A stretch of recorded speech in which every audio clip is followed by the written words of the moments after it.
Olá pessoal, tudo bom? Dando prosseguimento às nossas discussões aqui em bioética, eu gostaria de apresentar para vocês então a teoria dos referenciais.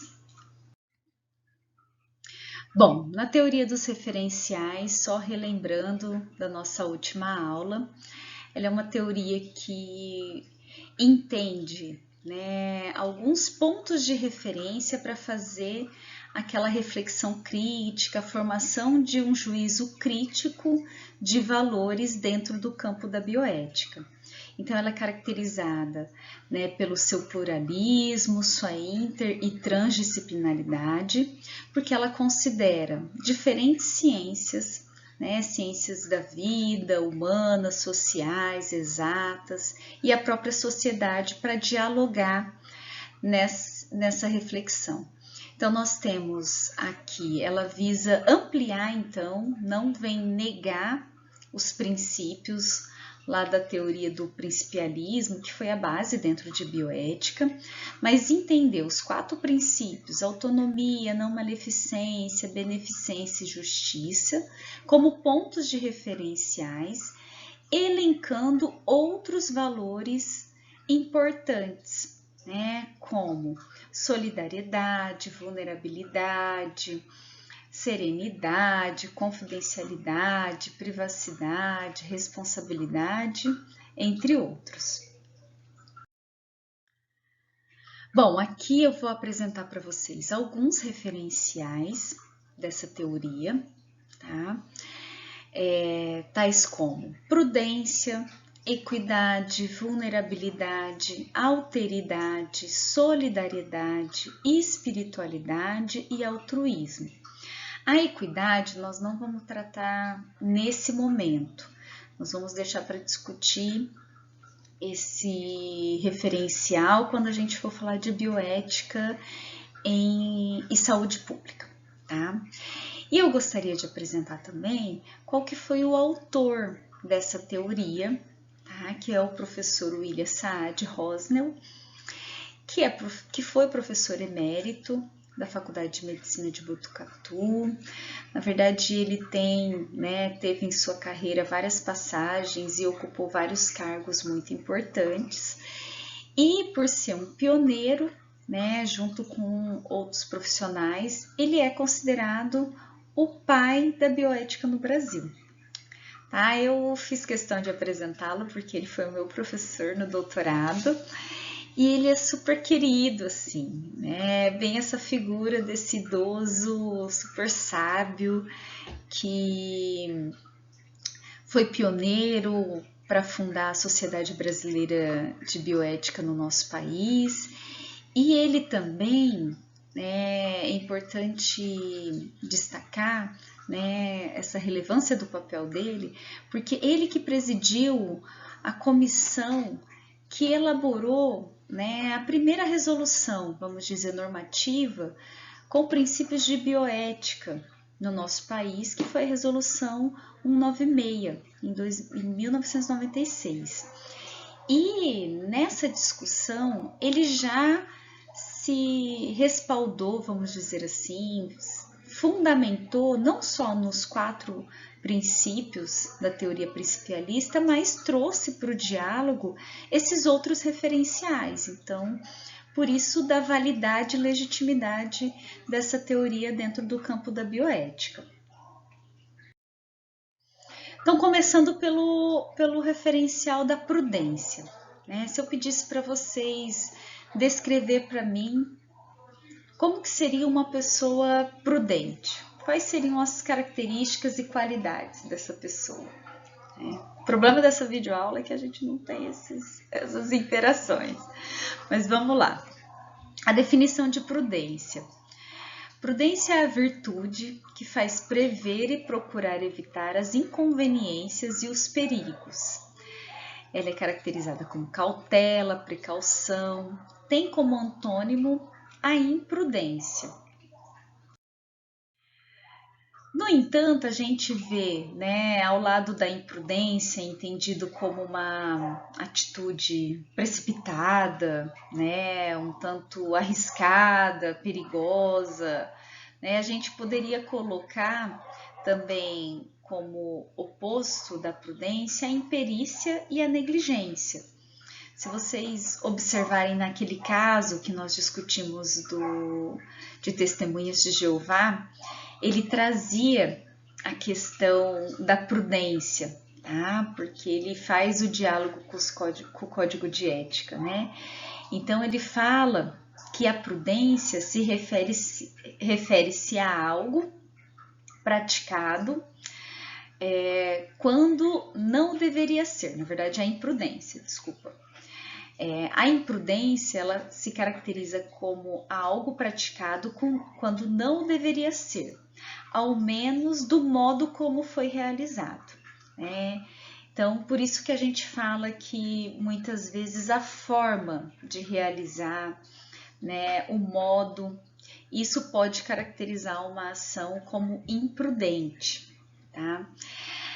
Se por um lado a gente também tem a imprudência, né, com um caráter comissivo, nós temos a negligência como um caráter omissivo, né, que seria quando a gente deixa de fazer algo, né, algo que deveria ter sido realizado e não foi. Então a negligência, ela é caracterizada pela falta de. E quando a gente discute imprudência, é importante a gente trazer esses dois conceitos, não só o da imprudência, como o da negligência também. E nós entendemos a prudência enquanto uma virtude, né? Alguns poderiam até dizer sabedoria de dizer coisas verdadeiras. Buscando a sua origem filosófica, que também vai trazer subsídios importantes para a nossa discussão em bioética, nós temos uma primeira corrente que vai caracterizar e trazer a prudência como um estado de espírito, né? Um estado de espírito são, podemos dizer, o bom senso e a prudência. E tem como seu contraponto ou seu oposto o orgulho, a arrogância, a autoconfiança excessiva e a insolência. Eu destaquei o bom senso e a autoconfiança excessiva porque muitos atos imprudentes decorrem disso, tanto da falta de bom senso quanto, né, dessa autoconfiança excessiva. E aí a pessoa acaba fazendo coisas arriscadas, né, que podem ser caracterizadas como imprudentes. Numa outra corrente, nós vamos ver que a prudência, né, ela é vista como uma capacidade verdadeira e raciocinada de agir, com respeito às coisas que são boas ou más para o homem. Então, esse raciocinado, né, é aquele famoso pensar antes de agir. E ele traz um conceito muito importante, que seria discriminar o bom do ruim. Então, pautado nessas duas correntes dentro da filosofia, que a gente vai trazer a discussão da prudência, né, da característica da prudência dentro do referencial da bioética, enquanto um referencial da bioética, podemos dizer assim. Então, no primeiro conceito, né, eu acho que é Sofrósina, né, meio difícil esses nomes, a gente identifica como uma virtude moral, né, lembrando sempre da questão do bom senso, e da corrente da frônesis, a gente identifica como característica a virtude intelectual, aquela capacidade raciocinada. Além disso, ela tem como característica orientar a deliberação ou a escolha preferencial, discernindo entre o bom e o mal, acompanha a ação e a experiência como uma sabedoria prática. Esse também é um termo bastante característico quando a gente fala de prudência, aquela pessoa cautelosa, aquela pessoa sábia, que consegue. E sabedoria, gente, vocês não precisam necessariamente se relacionar com idade, né? Tem muita gente que, quanto mais velho, mais sábio. Não necessariamente, tá? Porque a sabedoria é a capacidade da pessoa refletir sobre os seus atos e aprender a partir disso. Então, se você não tiver essa reflexão, muitas vezes você não vai adquirir essa virtude, né? Além disso, a gente diz que a ação, né, a prudência, ela é caracterizada como uma ação que diz respeito aos meios como aos fins também. A gente destaca, né, como oposição os atos comissivos, que se referiria à imprudência, ou os omissivos, que é a negligência, como eu expliquei para vocês. E aí nós entenderíamos que a prudência, ela leva a não fazer o que não deve ser feito, mas também a fazer o que deve ser feito e fazê-lo na justa medida, sem excessos e sem deficiências. Seria realizar a ação de modo adequado, prudente, cauteloso. Por fim, como que nós faríamos a síntese, né, das características da prudência? Ela inclui sensatez, moderação, comedimento, cautela, cuidado, precaução, previsão, temperança, sabedoria prática, razoabilidade, englobando experiência, modéstia e bom senso. Então, essas são características e habilidades, atitudes importantes para que vocês possam apreender, né, e se apropriarem para realizarem uma reflexão crítica e um juízo crítico sobre os valores dentro dos conflitos bioéticos. Partindo para o outro referencial, nós temos a vulnerabilidade. E aí, quando a gente fala de vulnerabilidade, eu gostaria de questioná-los. Será que todos somos vulneráveis? O que vocês acham?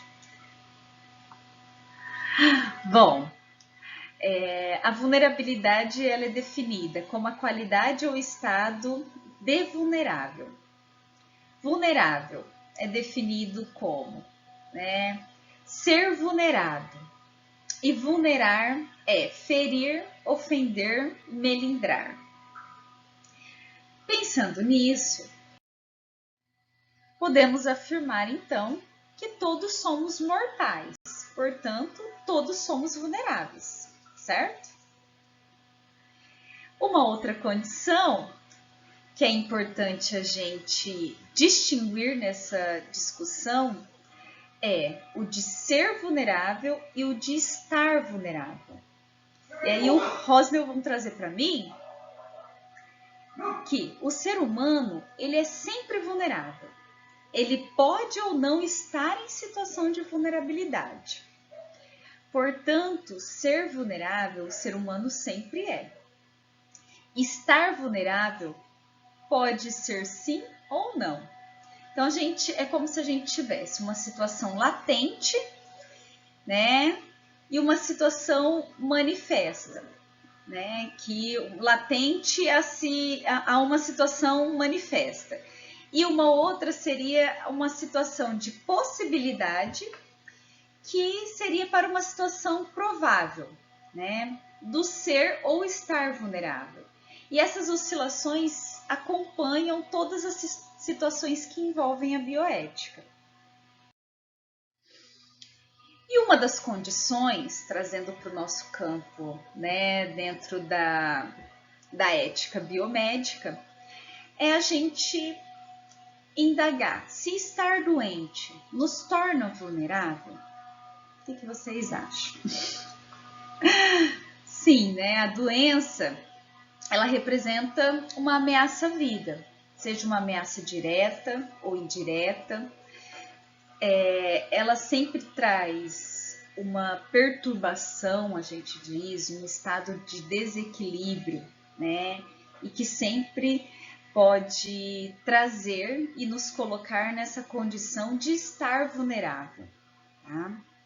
E uma outra questão importante para a gente destacar nessa discussão é a relação médico-paciente, né? No qual ele vai trazer para a gente que sempre vai ser uma relação dissimétrica.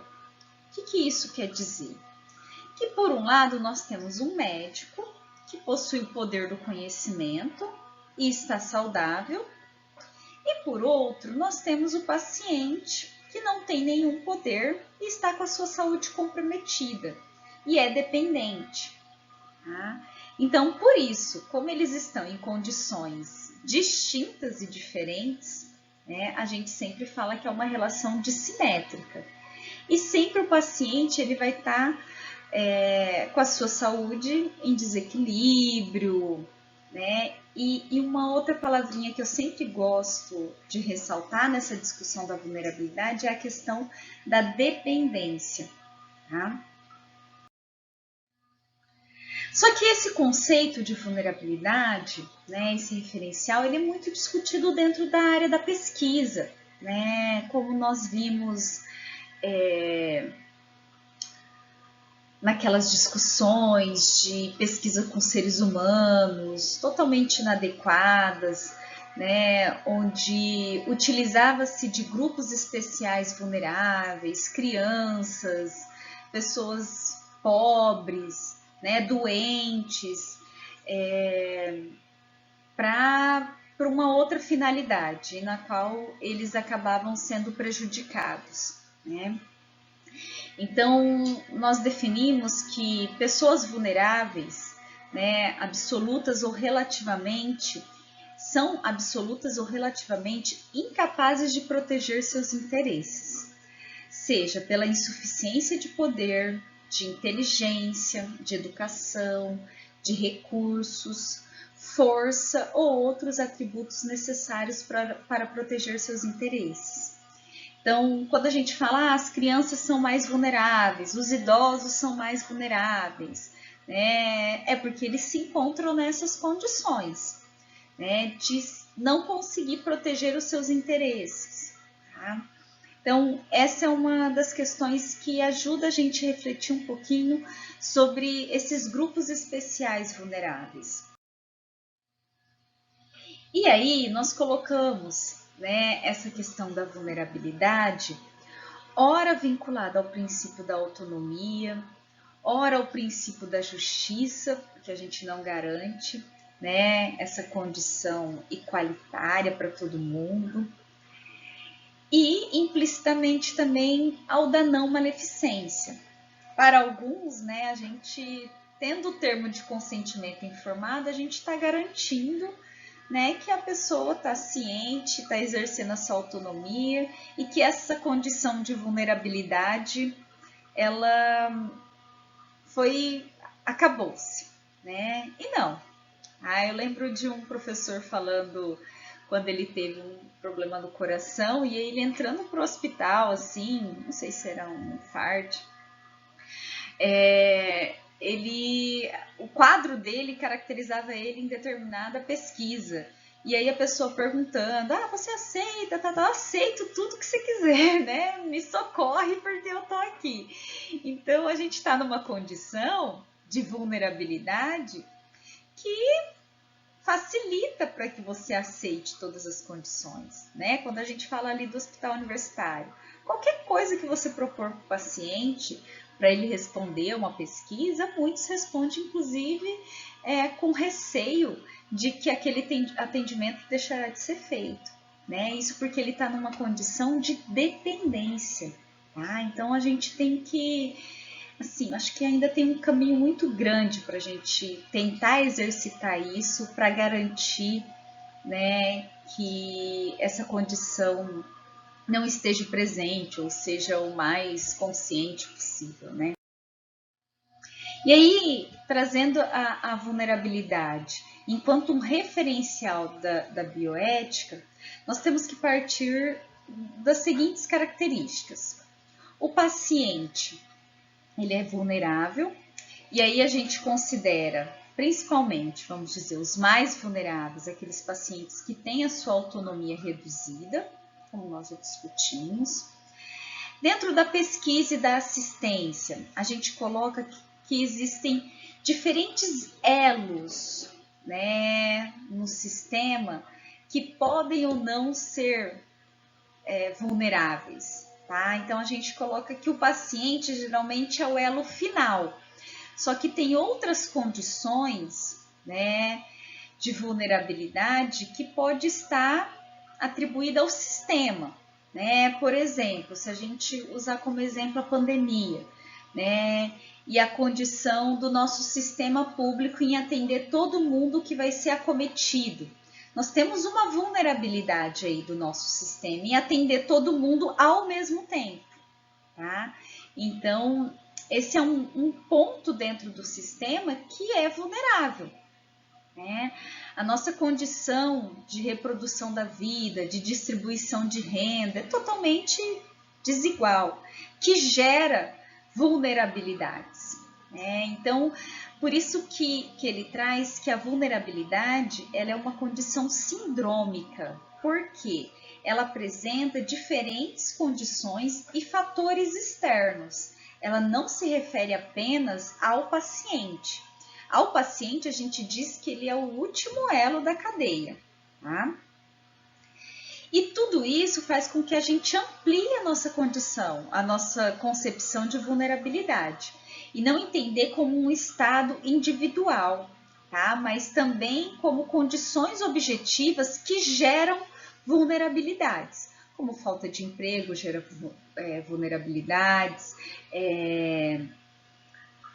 educação, renda, né? Tudo isso são condições que podem gerar vulnerabilidades.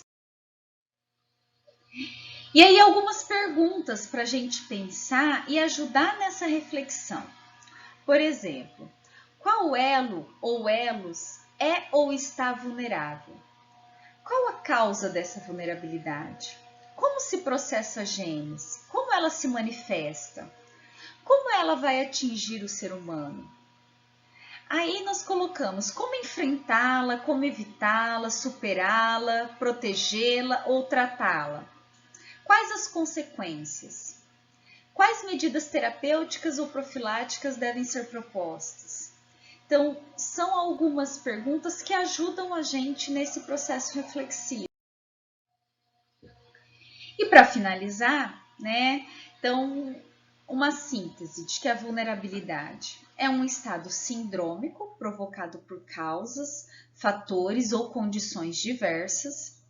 A vulnerabilidade não diz respeito apenas ao paciente ou ao sujeito da pesquisa. Ela deve ser analisada em todos os seus elos. Ela pode ser um estado ou uma condição, sempre, ou estado ou condição provável. Tá? Então, a diferença de ser ou estar vulnerável. O ser humano é sempre vulnerável, mas nem sempre ele está vulnerável. Aí aqui tá as referências, que são os 2 textos que eu já encaminhei para vocês, tá bom?